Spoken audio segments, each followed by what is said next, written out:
It's now time for this week's Political Spotlight, and joining me to shine a light on London politics is the Reform mayoral candidate for London, Howard Cox.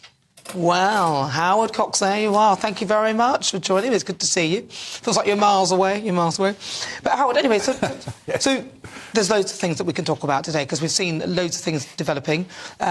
First of all, I want to talk about a very sad story. Now, this was a very tragic... This poor girl, she was stabbed in Croydon, which is very, very sad. And Sadiq Khan did put out a very moving letter, and people have suggested that he perhaps repurpose his ulez cameras to help to fight crime. What would you do in that situation? Would you, if you were London Mayor? Well, certainly from the point of view, and obviously my heartfelt sympathy goes out as well, as you expect it would be.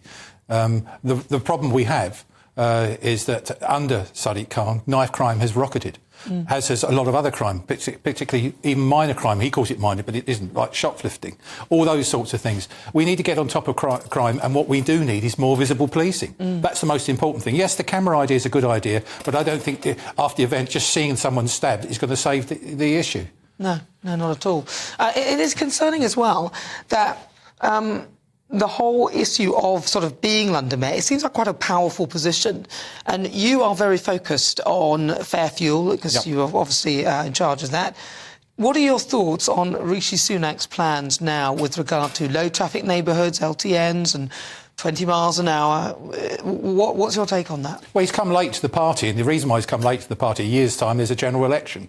He knows there's 37 million drivers, Nana, which, you know, they all vote. And it's a simple fact of life. This is opportunistic, classic Tory. I've voted Tory for 50 years of my life. I'm 69 years of age, and I believe the Tories are just using this as an opportunistic. And they recognise I've been campaigning for a long, long time, managed to get fuel duty frozen in 13 years, probably the longest ever tax that's been frozen in terms of a levy in the history of the Treasury. And even The Guardian yesterday had to choke, you know, Peter Walker, the political editor there, actually admitted I'm probably one of the most successful lobbyists there's ever been.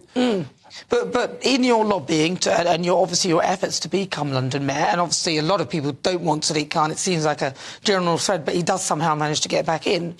Is there not a chance that you running, because you've got Suzanne Hall, will actually end up splitting the vote and we'll end up with Sadiq Khan again? Well, I'm happy for Susan to be my deputy. It's not a problem. She can drop down. I'm happy to do that. I'm standing on a principle. Now, it took a lot of heartfelt thinking here. When my wife and I sat down, I was approached by Richard Tice, and you know Richard very well. He's on your channels now.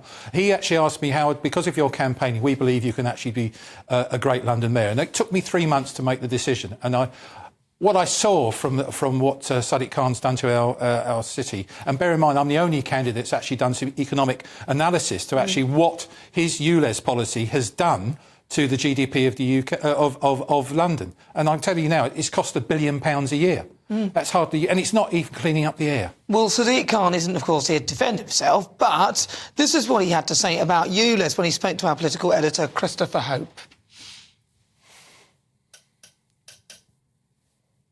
The decision to expand the ultra-emission zone to all of London was a difficult one. It wasn't an easy one, but I think it's a vital decision, and it's the right one. Let me tell you why. We now know the evidence in relation to the consequences of air pollution. It leads to around 4,000 premature deaths a year. It leads to children having stunted lungs forever. Adults with a whole host of health issues, from asthma to cancer, dementia to heart disease. We also now know that one of the most effective ways to reduce air pollution is with the ulez. How do we know that? In central London, we've seen a reduction of around 50% of toxicity, nitrogen dioxide. I noticed you laughed at that when he said toxicity and nitrous oxide, even though they were you did all tell us to buy diesel cars, so that's one of the reasons, let me be honest. But he uses that thing about 4,000 deaths. That is actually a statistical construct. It's a modelling approach, which actually, what we're seeing actually, yes, there's 4,000 deaths from air pollution, how they measure it, but it's costing us about 13 minutes of our life. That's what it is. How they predict that in a lifespan of a human being is impossible. He uses emotion. He uses the words pollutants and toxic. During this period of actually the ulez has been in place, cars have got cleaner, fuel's got cleaner, Clean fuel technology's got better. If we had allowed clean fuel technology, and guess what?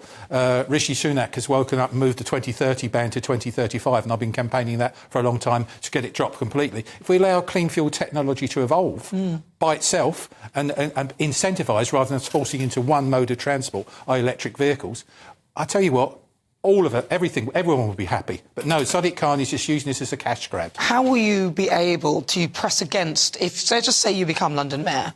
When I become London Mayor. Just say, when you become London Mayor, how will you be able to push against the whole movement towards electric cars? Because there's charging points, there'll be the infrastructure things that you're going to have to get to grips with, even though you don't like it. No, I like electric vehicles. I like charging points, but we shouldn't. You like them? I do. I've got no problem with them. I drive a hybrid. I've got no problem with that whatsoever. I'm talking about us being forced into one mode of transport when there's hydrogen, there's fuel catalysts, there's synthetic fuels, all those sorts of things are here now without hitting people in the pocket. And that's what both this government and also Sadiq Khan, that's all they think about is the cash grabs and how we can get more out of drivers. OK, so day one as London Mayor, what's the first thing you're going to do? Is get rid of the whole of ULEZ. It's all going to go. I'm going to go to the ULEZ department and say, right, switch off your computers. You're not collecting any money from here. Get out. Yeah. Yeah. Well, you're going to put a load of people out of work. Well, no. Well, we'll talk about actually how contribute. It is bloated. I mean, Transport for London is one of the biggest blobs you could ever imagine. What about the underground then? Are you going to do something with that? Very much so indeed, as you know. I mean, I've actually got two whistleblowers who came to me who actually they're on the dust removal team. And they've come to me, and we're going to be publishing a lot more about this. And they're actually breathing asbestos dust, chromium dust, and even arsenic dust. Well, we don't have evidence of that or proof of that right now. No, I've got the evidence. Well, when we see the evidence, then you can make that claim. But right now, we don't have it. So I can't let you make that claim. OK, well, I've got the evidence, and I'm happy to do that. When you've got this... I'll come back on you now. Do the expose on my show. Nobody else. Don't come to anybody else. You come back to my show. Always. We'll blow the lid off this thing. Yes. All right, Howard Cox, thank you very much. Really good to talk to you.